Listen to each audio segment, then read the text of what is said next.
मित्रों, आज आप लोगों को एक ऐसी कहानी सुनाएंगे जिसे सुनकर आप लोगों को विश्वास नहीं होगा।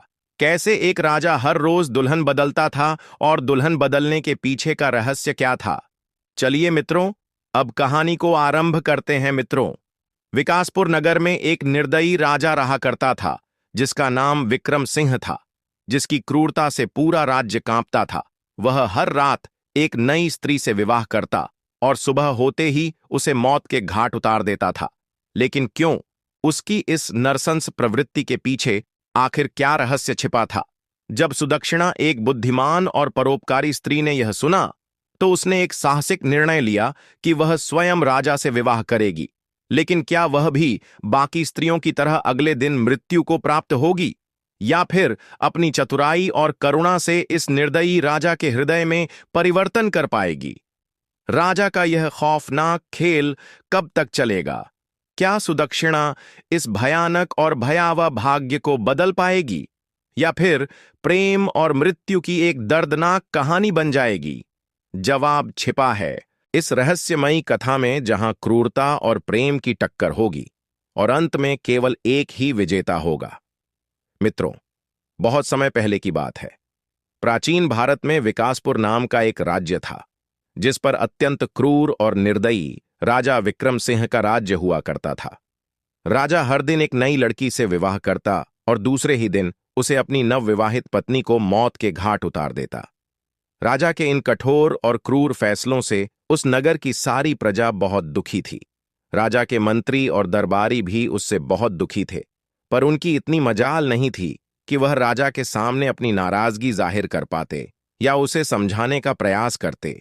पूरे राज्य में एक अजीब से भय का मानो एक साथ सन्नाटा पसरा हुआ था।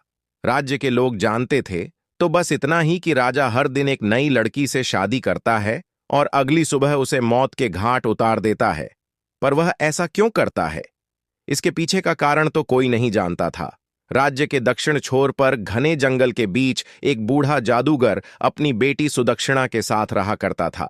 वो राजा के कृत्यों से भली भांति परिचित था, इसलिए समय रहते वह नगर को छोड़कर के बाहर जंगलों में रहने लगा था। उसकी बेटी सुदक्षिणा अत्यंत सुंदर, अक्लमंद और साफ दिल की लड़की थी। वह अपने पिता के पास आने वाले हर व्यक्ति की मदद करती थी।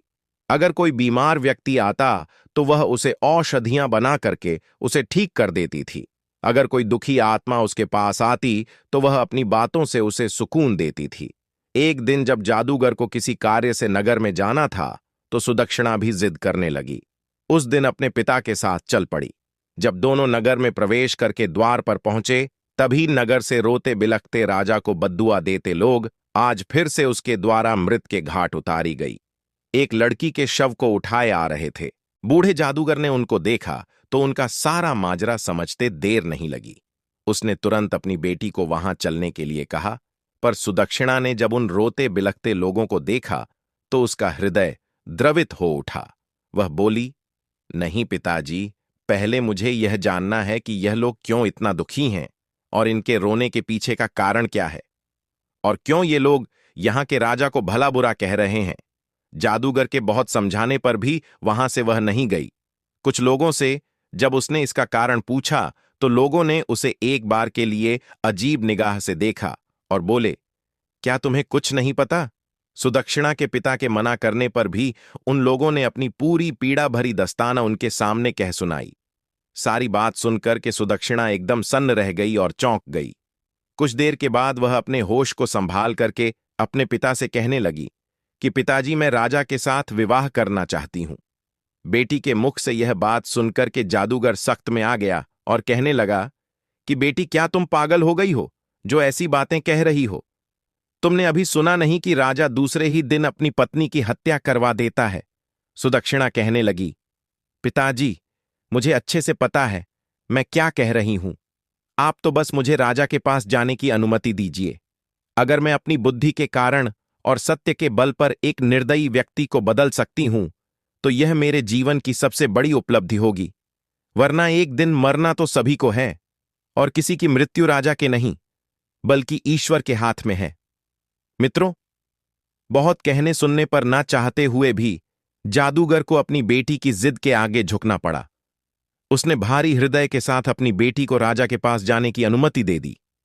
पिता की आज्ञा मिलने पर सुदक्षिणा उनको प्रणाम करके एक दृढ़ निश्चय के साथ राजा के महल की ओर चल पड़ी। आखिर क्यों राजा विवाह के एक दिन ही बाद अपनी नवविवाहित पत्नी को मृत्यु के घाट उतार देता था? शुरू से राजा ऐसा क्रूर और निर्दयी नहीं था। वह एक बड़ा ही नेक दिल और प्रजा को चलाने वाला प्रजापालक राजा था। जब वह शादी के लायक हुआ तो उसके पिता राजनंद सेन ने उसका विवाह रूपवती के साथ कर दिया था। रूपवती बिल्कुल अपने नाम की ही तरह अति सुंदर स्त्री थी।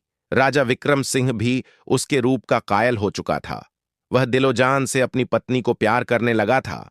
सब कुछ ठीक चल रहा था। फिर एक दिन ऐसा हुआ कि राजा के पैरों के नीचे से जमीन खिसक गई। एक दिन राजा कचहरी से सीधा रानीवास की तरफ चला आया और वह रानी के कक्ष में पहुंचा तो उसने देखा कि उसकी पत्नी रूपवती एक गुलाम के साथ इश्क लड़ा रही है। यह देख करके राजा विक्रम सिंह का संसार उजड़ गया। उसने तुरंत अपनी पत्नी और उस गुलाम को जिंदा ही एक दीवार में चुनवा दिया। रानी रूपवती की मृत्यु के बाद राजा गुमनामी के समुंदर में डूबता चला गया। उसने सबसे मिलना जुलना बंद कर दिया। कचहरी दरबार जाना सब कुछ छोड़ दिया। बस एक अंधेरे कमरे में ही खुद को बंद रखने लगा। राजा जब आंखें बंद करता तो उसे अपनी पत्नी और गुलाम का वह दृश्य याद आता था। समय बीतता गया पर वह दृश्य राजा भूला नहीं पा रहा था। बस वहीं से राजा के अंदर एक राक्षस ने जन्म ले लिया और वह प्रतिशोध की अग्नि में जलने लगा। राजा ने चित्रकारों को बुला करके रानी संग गुलाम का वह दृश्य जस का तस बनवा लिया और उसे दीवार पर अपने सैन कक्ष में टंगवा दिया। अपनी पत्नी की बेवफाई से राजा इस कदर आहत हुआ कि उसे अब पूरी औरत जात ही बेवफा लगने लगी थी। उसके दिल में औरतों के प्रति यह नफरत की आग कभी कम नहीं हो रही थी। इसलिए उसने उस पल की वह तस्वीर बनवा करके अपने कमरे में लगवा ली। क्रोध की अग्नि में अंधे राजा ने फैसला किया कि वह हर दिन एक नई स्त्री से विवाह करेगा और अगले दिन उसको मौत के घाट उतरवा देगा। शुरू शुरू में राजा के इस दर्दनाक फैसले को लेकर एक सभा बुलाई गई, जहां पर मंत्रियों ने उसे बहुत समझाया पर राजा ने किसी की नहीं सुनी। तब से लेकर के अब तक राजा निर्दयता और क्रूरता से भरा जीवन जी रहा था। इधर जादूगर की लड़की सुदक्षिणा भी राजा के महल के बाहर पहुंच गई। उसने महल के पहरेदार से कहा कि हे पहरेदारों, मुझे राजा से मिलना है, मैं उनकी पत्नी बनना चाहती है। यह सुनकर के पहरेदार ने उसे अजीब दृष्टि से घूरा। फिर पहरेदारों ने कहा, हे बहन, क्यों तुम अपनी मौत को गले लगाना चाहती हो? यहां से सीधा जिस रास्ते से आई हो उसी रास्ते से वापस चली जाओ, वरना तुम दूसरी सुबह की किरणें नहीं देख पाओगी, क्योंकि जहां का राजा बहुत क्रूर है। मित्रों, उन दरबारियों के समझाने पर भी वह स्त्री नहीं समझी। फिर उन्होंने चुपचाप उसका संदेश राजा तक पहुंचा दिया। इधर राजा भी खबर सुनकर चक्कर में पड़ गया कि ऐसी कौन सी पागल लड़की है जो खुद मृत्यु को गले लगाना चाहती है। उसने सेवकों को उसे तुरंत अपने पास लाने का आदेश दिया। सिपाहियों के साथ आती सुदक्षिणा को राजा ने जब देखा तो वह उसे देखता ही रह गया। उसने आज तक इतनी मासूम और सुंदर स्त्री नहीं देखी थी। उसको देखकर के राजा के चेहरे पर खुशी की मुस्कान छा गई और जल्दी ही वह फिर से मायूस सा हो गया। राजा ने सुदक्षिणा से पूछा कि क्या सोच करके तुम यहां आई हो? क्या तुम्हें पता नहीं है कि मुझसे शादी करने का मतलब मौत को गले लगाना है? सुदक्षिणा बड़ी ही दृढ़ से निश्चय के साथ राजा की आंखों में देखती हुई कहने लगी, हे राजन, मुझे आपके बारे में सब कुछ मालूम है। सब कुछ जान के ही आपसे शादी करने का फैसला मैंने किया है। इतना सुनते ही राजा विक्रम सिंह हैरान होते हुए कहने लगा, ठीक है, अगर तुम सब जानती हो और तुम्हारा यही फैसला है तो मुझे कोई ऐतराज नहीं है। शादी की तैयारी करो, हम कल ही तुमसे विवाह करेंगे। फिर शादी की तैयारियां शुरू हो गई। जब समय आया तो राजा और जादूगर की लड़की का विवाह हो गया। जादूगर की लड़की सुदक्षिणा एक रानी और राजा की पत्नी बन जाती है। रात में सुदक्षिणा 16 श्रृंगार करके सुहाग की सेज पर बैठकर के राजा का इंतजार करती रहती है। जब राजा विक्रम सिंह अपने कमरे में आया और दुल्हन के रूप में सजी हुई जादूगर की लड़की को देखा तो वह उसकी खूबसूरती को देखकर के घायल हो जाता है। पर तभी उसका ध्यान दीवार पर लगी उसकी पत्नी की तस्वीर की तरफ चला गया। उसको देखते ही राजा गुस्से में तमतमा गया। उसकी सभी यादें ताजा हो गईं और राजा को औरतों की बेवफाई याद आ जाती है। पर राजा के दिल में एक कोने में सुदक्षिणा के साहस, उसकी सादगी और रूप को देखते हुए उसके लिए एक अलग ही जगह या कहीं इज्जत बन गई थी। राजा ने गुस्से में सुदक्षिणा से कहा कि तुमने यह बेवकूफी वाली हरकत क्यों की, यह जानते हुए भी कल सुबह होते ही हम तुम्हारा कत्ल करवा देंगे मित्रों। फिर वह विवाहिता रानी बड़े आदर के साथ बोली, मेरे स्वामी, यह फैसला तो उस ऊपर वाले ने किया है और उसका फैसला मुझे हर हाल में मंजूर है। राजा कहने लगा, सुबह तुम्हारे साथ क्या होगा, यह जानते हुए भी रानी सुदक्षिणा बोली, महाराज, मैं अच्छी तरह से जानती हूं कि सुबह होते ही मुझे आप मरवा देंगे, लेकिन उससे पहले मेरे पास आज की पूरी रात है और मोहब्बत की खुशी को लंबाई से नापा नहीं जा सकता, बल्कि उसकी गहराई देखी जाती है। राजा कहने लगा, तुम्हारी इन दिलफरेब बातों का मेरे ऊपर कोई असर नहीं पड़ने वाला।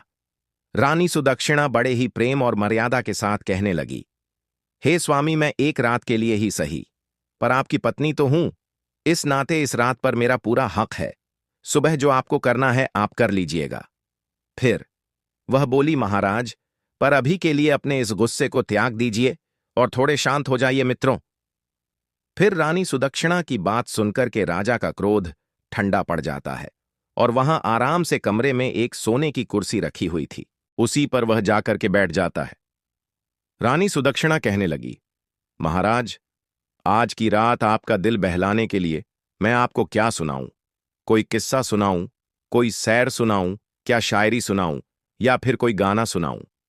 राजा कहने लगा कि तुम मेरी एक रात की पत्नी हो और इस रात पर तुम्हारा पूरा हक है। चलो, तुम कोई किस्सा सुना दो। रानी बड़े अदब से राजा को एक किस्सा सुनाना शुरू कर देती है और कहती हैं, महाराज सुनिए, एक व्यापारी था। उसकी बीवी, एक जवान बेटी और दो छोटे बेटे थे। बेटी जवान होने के कारण व्यापारी को दिन रात उसके विवाह की चिंता खाई जाती थी। वह पैसे जोड़ करके धूमधाम से अपनी बेटी का विवाह करना चाहता था। एक बार उसे व्यापार के लिए परदेश जाना था। सफर लंबा था। वह अपने घर वालों से कुछ दिन में आने के लिए कह करके वहां से चला जाता है। जाते हुए उसकी बेटी उसे खजूर देती है और कहती है कि बाबा, सफर लंबा है, भूख लगे तो रास्ते में इस खजूर को खा लेना। बेटी के दिए खजूर को लेकर के व्यापारी परदेश के लिए निकल पड़ता है। लंबा रास्ता और तेज धूप और गर्मी के कारण वह चलते चलते थक जाता है। तभी उसे रास्ते में एक कुआं नजर आता है। फिर वह सोचा, क्यों ना थोड़ी देर यहीं बैठ करके आराम कर लूं और बैठ करके खजूर भी खा लूंगा और शीतल जल ग्रहण कर लूंगा, फिर आराम से परदेश के लिए निकल पड़ूंगा। इसी सोच के साथ वह कुएं के किनारे बैठ करके आराम से खजूर खाने लग जाता है। खजूर खाते खाते उसके हाथ से एक खजूर कुएं में गिर जाता है। खजूर जैसे ही पानी में गिरता है, कुएं का बिल्कुल साफ और निर्मल पानी एकदम से खून में बदल जाता है और तभी कुएं के अंदर से गुस्से से भरा एक दैत्य निकल करके आता है। राक्षस की आंखें लाल थीं और उसके हाथों में धारदार तलवार थी। यह सब देख करके व्यापारी की सिट्टी बिट्टी गुम हो जाती है। मारे डर के वह थर-थर कांपने लगता है। दैत्य गुस्से से उस व्यापारी से कहता है, मैं तुम्हें छोड़ूंगा नहीं, अपने बड़े बड़े नाखूनों से तुम्हारे टुकड़े टुकड़े कर दूंगा। व्यापारी पहले ही डरा हुआ था। यह बात सुनकर के वह भय से कांपने लग जाता है और कहता है कि हे दैत्य, मैंने तुम्हारा क्या बिगाड़ा है? तुम मुझे क्यों मारना चाहते हो? दैत्य कहने लगा, आदमजात, तुमने जो खजूर कुएं में फेंका वो मेरे मासूम बच्चे की हलक में जाकर के फंस गया, जिससे उसकी मृत्यु हो गई। व्यापारी कहने लगा, माफ करें दैत्यराज, मुझे आपका बेटा कहीं नजर नहीं आया और वह खजूर मुझसे गलती से कुएं में गिर गया। मित्रों, फिर वह दैत्यराज गुस्से में बोला, हम राक्षस, तुम आदमियों को नजर नहीं आते। तुम्हें खजूर खाते हुए एहतियात बरतनी चाहिए थी, पर तुम्हारी मृत्यु निश्चित है। नादानी में हो या जानबूझकर के गुनाह तो गुनाह होता है। अब मैं तुम्हारे टुकड़े टुकड़े करके अपने बेटे की मृत्यु का बदला लूंगा। खून के बदले खून, यही इंसाफ है। आखिर व्यापारी बेचारा मजबूर होकर के कहने लगा, राक्षस राज, अगर मुझे मारने से तुम्हारा बदला पूरा हो जाएगा तो मुझे मंजूर है, पर मेरी एक शर्त है। राक्षस कहने लगा, कैसी शर्त? व्यापारी भारी हृदय के साथ कहने लगा, मेरे ऊपर अभी बहुत सी जिम्मेदारियां हैं। मैंने लोगों से कर्ज ले रखा है, वह कर्ज अदा करना है और अपनी जवान बेटी की शादी करनी है। एक बार यह जिम्मेदारी पूरी कर दूं, उसके बाद मैं खुद तुम्हारे पास आऊंगा। फिर तुम बेशक अपना बदला पूरा कर लेना। यह सुनकर के वह राक्षस सोच में पड़ जाता है। मित्रों, उधर इतनी कहानी कहते कहते सुबह हो जाती है और रानी किस्सा सुनाना बंद कर देती है। राजा कहने लगा, रानी, तुम चुप क्यों हो गई? मुझे बताओ कि राक्षस ने व्यापारी को मार दिया या फिर उससे कहे अनुसार कुछ समय की मोहलत दे दी। रानी कहने लगी, महाराज, रात खत्म तो बात खत्म। अब सुबह हो चुकी है और मेरे मरने का वक्त आ गया है। राजा कहने लगा, लेकिन मुझे कम से कम इतना तो बता दो कि राक्षस ने उसे मारा या छोड़ दिया। रानी बोली, राजा, कहानी बहुत लंबी है, पूरी बताने के लिए वक्त की जरूरत है और अब वक्त खत्म हो चुका है। यह सुनकर के राजा सोच में पड़ जाता है। कुछ सोच के राजा अब अपनी नवविवाहित रानी से कहता है, तुम चिंता मत करो, हम वक्त को रोक देंगे। हम तुम्हें एक दिन की जिंदगी और प्रदान करते हैं। अब तुम किस्सा सुनाओ। तब रानी कहती है, नहीं मेरे सरताज, किस्से तो रातों को सुनाए जाते हैं, सुबह का वक्त तो हो चला है। आप अपने राजसी कार्य कीजिए, आगे का किस्सा तो मैं रात को ही सुनाऊंगी। यह सुनकर के राजा सोचता है, कितनी ही लड़कियां मेरे पास आईं और मौत के घाट उतार दी गई। सबके चेहरे पर मौत का भय साफ नजर आता था, पर इसके चेहरे पर तो भय नाम की कोई चीज ही नहीं है। खैर, इसका किस्सा मुझे बहुत दिलचस्प लगा है, इसलिए इसकी जान सिर्फ आज के लिए बख्श दी। कल इसका भी वही हाल होगा। राजा वहां से चला जाता है और अपने दिन भर के राशि कामों में व्यस्त हो जाता है। इधर रानी हाथ जोड़ के उस ऊपर वाले से प्रार्थना करती है कि हे भगवान, परमेश्वर, मेरे पति को सद्बुद्धि देना, उसके इन पाप कृति को क्षमा करना और उसे सही रास्ता दिखाना। प्रभु, शाम का वक्त हो जाता है। राजा बेसब्री के साथ कमरे में आता है और कहता है, रानी, अब जल्दी से किस्सा सुनाना शुरू कीजिए। राजा की बेसब्री को देख के रानी कहती है, थोड़ा सब्र रखो महाराज, मैं आपके लिए खाना लगा देती हूं। पहले भोजन कर लीजिए, फिर मैं आगे का किस्सा सुनाना शुरू करूंगी। और राजा को खाना परोस देती है। राजा कहने लगा, ये तो नौकरों के काम है, तुम यह क्यों कर रही हो? रानी बड़े प्यार से कहने लगी, नहीं मेरे स्वामी, यह एक पत्नी का कर्तव्य है और वह अपने पति का ख्याल रखे। राजा कहने लगा, तुम्हें कौन सा मेरे साथ पूरा जीवन व्यतीत करना है, और वैसे भी आज की रात के बाद तो यह काम नौकरों को ही करने हैं। रानी कहने लगी, स्वामी, आज की रात ही सही, पर आपकी सेवा करने का मौका तो मिला। मरते समय सुकून से मर सकूंगी। जितनी भी समय मिला है अपने पति की सेवा करने की, तो मैं कम से कम अपने पति की सेवा तो कर लूं। यह सुनकर के राजा के दिल को बड़ा सुकून मिला, लेकिन तभी उसको अपनी बीवी की बेवफाई याद आ गई। राजा गुस्से से कहने लगा, यह फालतू की बातें मुझसे न करो और जल्दी से कहानी सुनाना शुरू करो। राजा की बात सुनकर के रानी किस्सा सुनाना शुरू कर देती है। हे महाराज, व्यापारी की बात सुनकर के थोड़ी देर विचार करके दैत्य बोला, अगर मैं तुम्हें कुछ समय की मोहल्लत दे दूं तो क्या गारंटी है कि तुम वापस आओगे? व्यापारी कहने लगा, हे राक्षस राज, उस ऊपर वाले की कसम खा करके, भगवान की कसम खा करके मैं कहता हूं कि मैं अपने कामों को अंजाम देकर के यहां फिर से आऊंगा और खुद को तुम्हारे हवाले कर दूंगा। मेरा विश्वास करो। दैत्य कहने लगा, ठीक है, मैं तुम्हें 40 दिन की मोहलत देता हूं। व्यापारी दैत्य का शुक्रिया करते हुए अपने घर की तरफ चल देता है। कुछ दिन के सफर के बाद वह अपने घर पहुंच जाता है। व्यापारी को घर आया देख कर के उसकी पत्नी और बच्चे खुश हो जाते हैं। उसकी पत्नी कहती है, स्वामी, आप थक गए होंगे, हाथ मुंह धो लीजिए, तभी मैं आपके लिए खाना लगाती हूं। इस बार पता नहीं क्यों मेरा दिल बहुत घबरा रहा है। शुक्र है उस भगवान का आप सही सलामत घर पर आ गए। उसकी पत्नी के मुख से यह बातें सुनकर अंदर ही अंदर व्यापारी का हृदय पीड़ा से तड़प उठा। सोचा, जब हमेशा के लिए जाऊंगा तो मेरी पत्नी और बच्चों का क्या होगा? व्यापारी ने कागज के अंदर अपनी जिंदगी के बचे हुए दिन लिखे होते हैं। धीरे धीरे समय बीतता जा रहा था और व्यापारी के जिंदगी के दिन भी धीरे धीरे कम होते जा रहे थे। फिर उसने जल्दी से अपनी बेटी के लिए एक योग्य वर की तलाश करके उसने उसकी शादी करके उसे विदा कर दिया।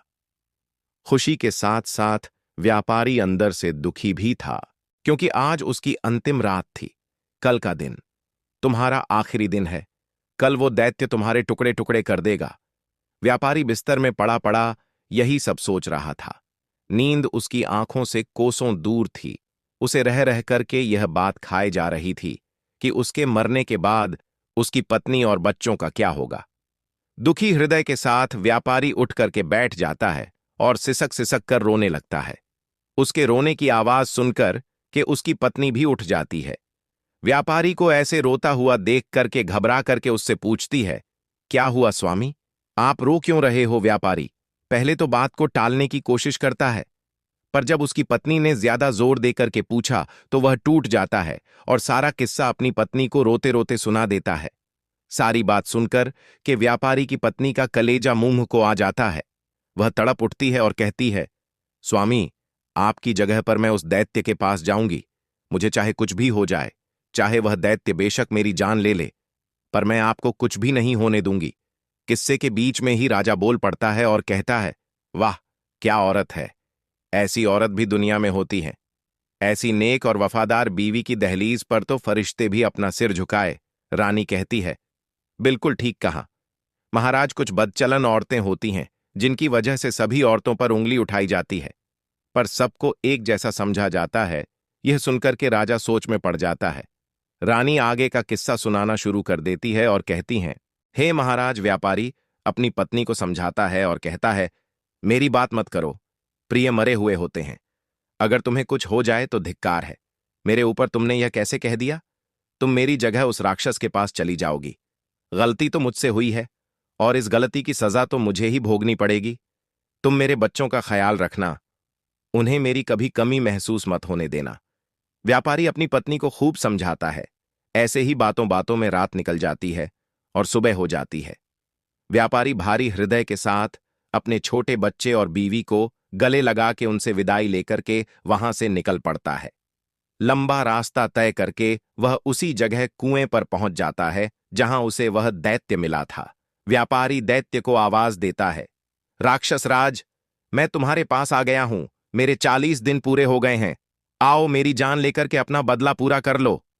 व्यापारी की बात सुनकर के दैत्य उस कुएं से बाहर आता है और व्यापारी से कहता है कि तुम बहुत बहादुर हो, जो इस तरह खुद मेरे पास मौत के मुंह में चल करके आ गए हो।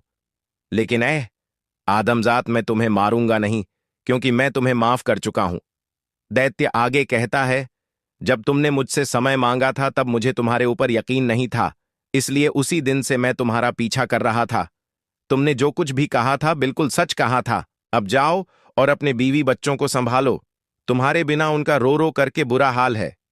दैत्य के मुख से यह बातें सुनकर के व्यापारी की खुशी का ठिकाना नहीं रहा। उसने उस दैत्य का हाथ जोड़कर के शुक्रिया किया। किस्सा जब समाप्त हुआ तब तक राजा पूरी तरह से भावुक हो चुका था। वह अब रानी की तरफ प्यार भरी नजरों से देख रहा था। रानी बोली, हे महाराज, सभी औरतें बिल्कुल भी एक जैसी नहीं होती हैं, और जब तक आप उस तस्वीर को अपने कमरे से नहीं हटा दोगे तब तक आपकी पीड़ा कभी कम नहीं होगी और आप हर औरत को बदचलन ही समझेंगे। इतना सुनकर के राजा अपनी बेवफा पत्नी की वह तस्वीर फाड़ करके उसे नष्ट कर देता है और रानी के हाथों को अपने हाथ में लेकर के कहता है, हे रानी, आज तुमने मेरा हृदय परिवर्तित कर दिया है। मुझ पापी से पता नहीं कितने पाप हुए हैं। हे रानी, तुम धन्य हो, आज तुमने मेरी आंखें खोल दी। रानी कहने लगी, हे महाराज, आप मुझे मारना चाहे तो बेशक मार दें, लेकिन मेरी एक शर्त है कि आप मुझे सिपाहियों के हाथों से नहीं बल्कि खुद अपने हाथों से मारें। मुझे यह बिल्कुल भी गवारा नहीं है कि मुझे कोई सिपाही हाथ लगाए। आपके हाथों से मरूंगी तो मेरे मन को सुकून मिलेगा। राजा कहने लगा, नहीं मेरी रानी, मैं तुम्हें कुछ नहीं करूंगा। मेरा खोखला भ्रम तोड़ करके एक जिल्लत भरी जिंदगी से बाहर निकालने वाली देवी हो तुम मेरी प्रिय।